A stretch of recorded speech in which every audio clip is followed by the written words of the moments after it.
And so, so with these logical absolutes, what you're saying are, he says that because we have a concept of them, that means they are the concept, but that's the mistake he made? he made a lot of mistakes, and I definitely don't have time to go through them. Have you guys ever listened to his show on YouTube and what he does with people? Like, his show is like the antithesis of your show, and he has callers in, atheist callers, who are really well-reasoned.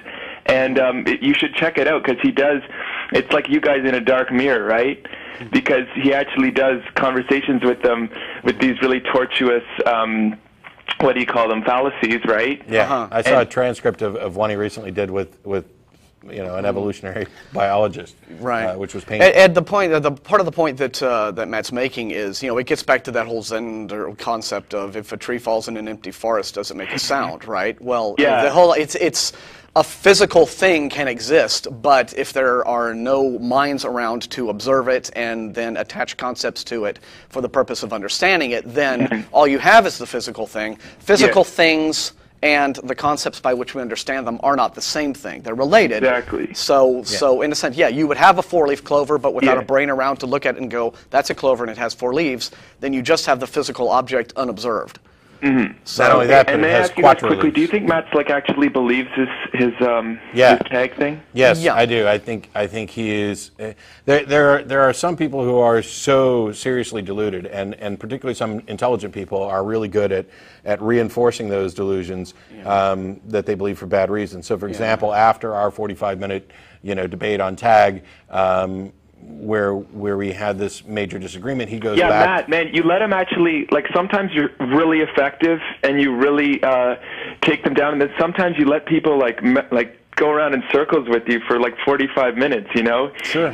You actually kind of let him almost make a tie out of that one. He didn't make a tie. He went back to his website and changed the argument based on the feedback that I'd given him to try to correct a mistake that he didn't understand. And in the process of trying to correct it, he made the argument even more wrong, if that's possible. And he won't admit that he actually did that. And then he went around claiming victory. When at the end of our conversation, when he asked whether God was conceptual. Yes. I think what Ed's trying to say is that you might have given him the wiggle room to be that dishonest in response to the argument, but that's debatable. I would say that, and when Matt says that the other Matt is deluded, he's not. That doesn't necessarily mean, because we've had a few viewers ask us to be a little bit clearer on our terms here. Doesn't mean he's an idiot or a moron, right? I mean, I wouldn't put Matt Slick on the same. He's an idiot and a moron on this particular subject. He's dishonest in that he does not. Total. Yeah, he is. Yeah. I'm saying he's not at the same sort of subterranean intellectual level of Ray Comfort, for example. Oh yes, he is. He's a smart. But he's just as dishonest. Yes. In the way he argues. Yeah, and by the way, the kind of Ray would not have the brain power to come up with something like tag in the first place. He's down still. Well, neither he's still did down Slick. there with. That's the problem. Well, he came up with it, but no, he did not how to. He did not know how to. He did not understand the fallacies that were ingrained in it. He didn't Matt Slick went to post-secondary education, though. Sure. Yeah. Sure, and so he's Ray an educated idiot on Ray's those still subjects. playing with blocks. That was my whole point. Kind of. Okay, but here's a further question. I mean, I went to talkorigins.org to see what, because they actually do have, for example, hominid skulls lined up, and I actually wonder, what kind of cognitive dissonance people have to have, because if you actually, in the year 2010, when people have an internet connection, it takes a special sort of compartmentalization of the brain to actually go to Talk Origins and see, and to think, okay, that's some sort of hoax that someone made those skulls up. Well, what ends up happening with people like, for example, Ken Ham or Ken Hovind or whatever, that you'll line them all up and they'll go, yep, ape, human. The funny thing is, though, that if you get different... monkey, human.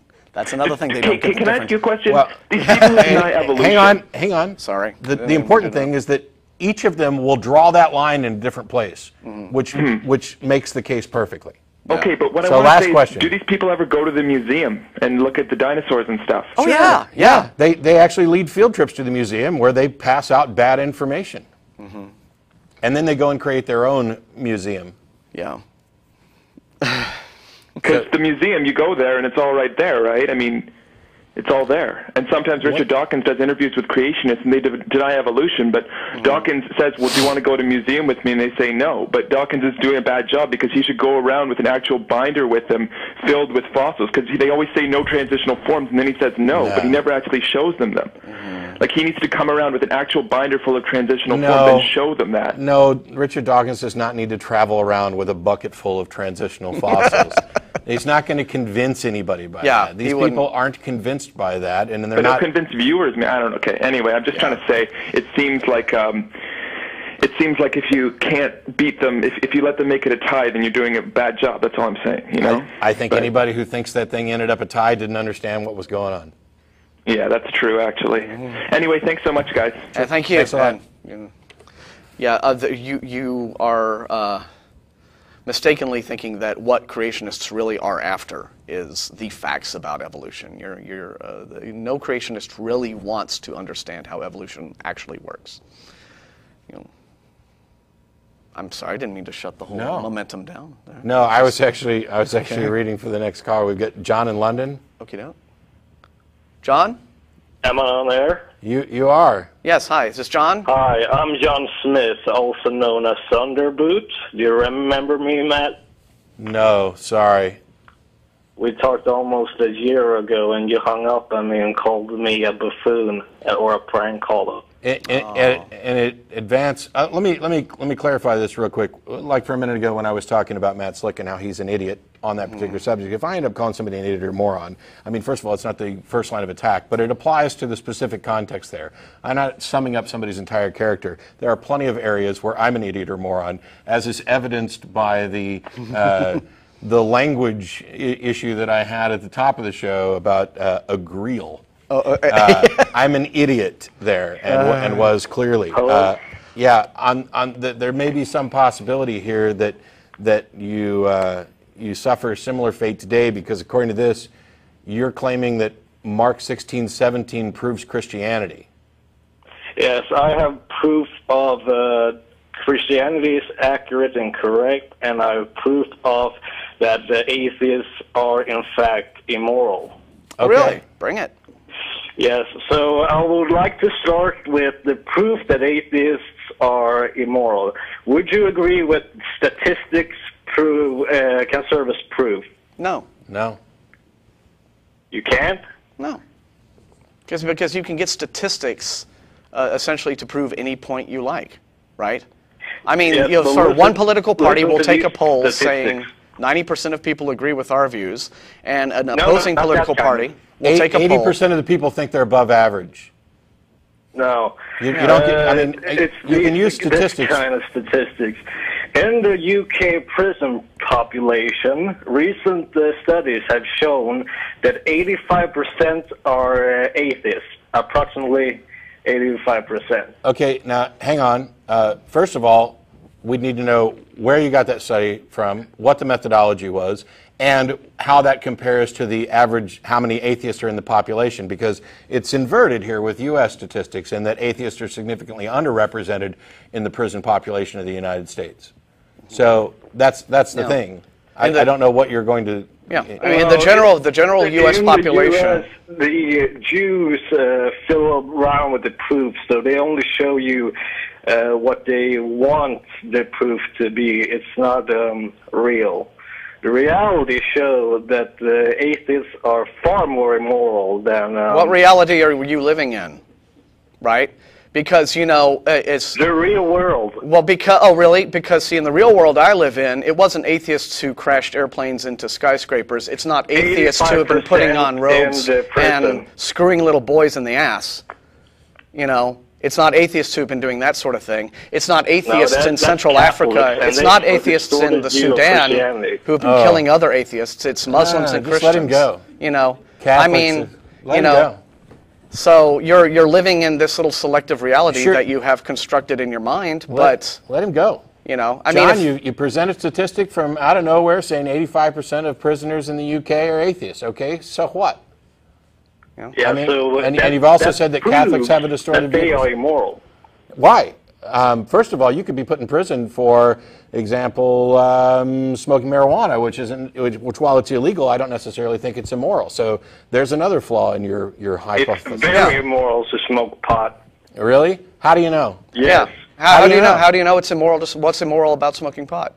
Any more than God told you. God told you? Yes. So do you hear an audible voice, or you just get a funny feeling?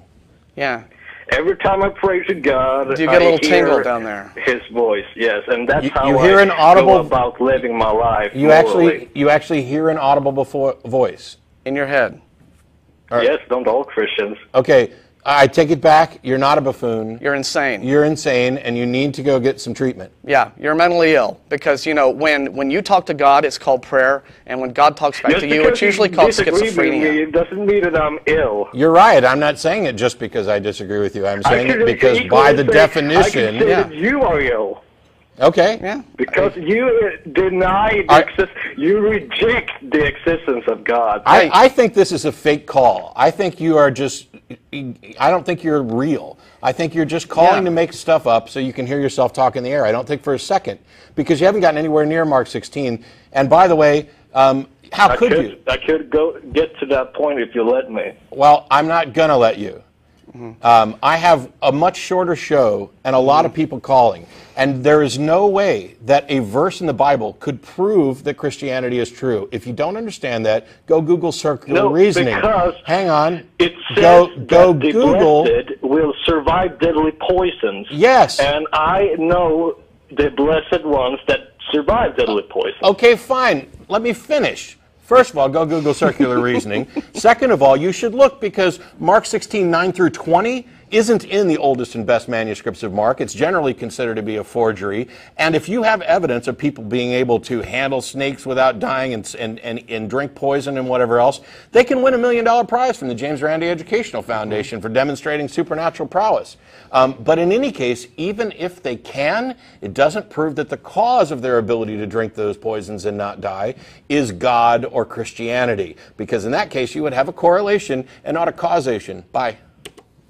Way too short of a show to put up with crap like that. Yeah. Well, I mean, the minute you admit that you hear voices in your head, you're pretty much done here. Yeah. So we've got Kyle in Abilene. How are you? You need a doctor, not us. Kyle? Hey guys, doing good. Thanks for taking my call on the show. Sure. I just got a quick question. I'll be succinct, and I'll take the answer off the air. Okay. How do the prominent apologists defend the contradiction of the omni attributes of God? I've heard a few, and I kind of get lost when they try to explain it. I was wondering if you could kind of make it a little coherent for me. You mean how omniscience and omnipotence?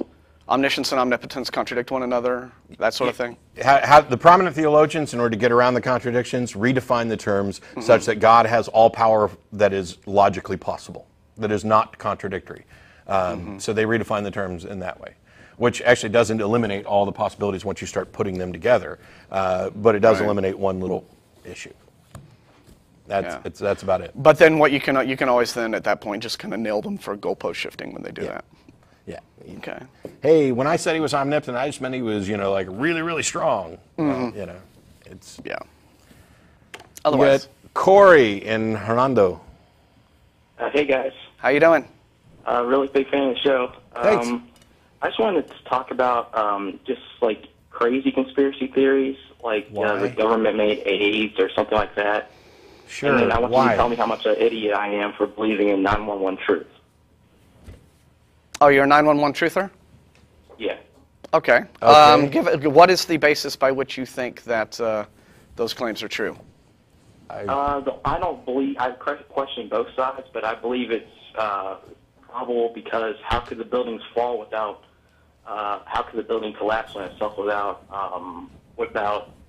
just the airplane going into it? I never think. So basically, you don't understand it, so therefore you don't buy it. That is the very definition of argument from ignorance or argument from incredulity. I don't know what first of all, none of this has anything to do with atheism or any of the things that we would discuss on the show. It has to do with skepticism. It has to do with skepticism. We've pointed people to, for example, debunking911.com and other things before. But at this point, I have absolutely no interest in the subject. And people will call and write and say, well, I just don't believe the quote-unquote official story. Okay. Fine. You're entitled. Okay. You're either going to believe or not believe whatever your conscience dictates based on the evidence. Until if your point is to try to convince other people of a conspiracy, then you actually need to present the evidence. In which case, let's evaluate it.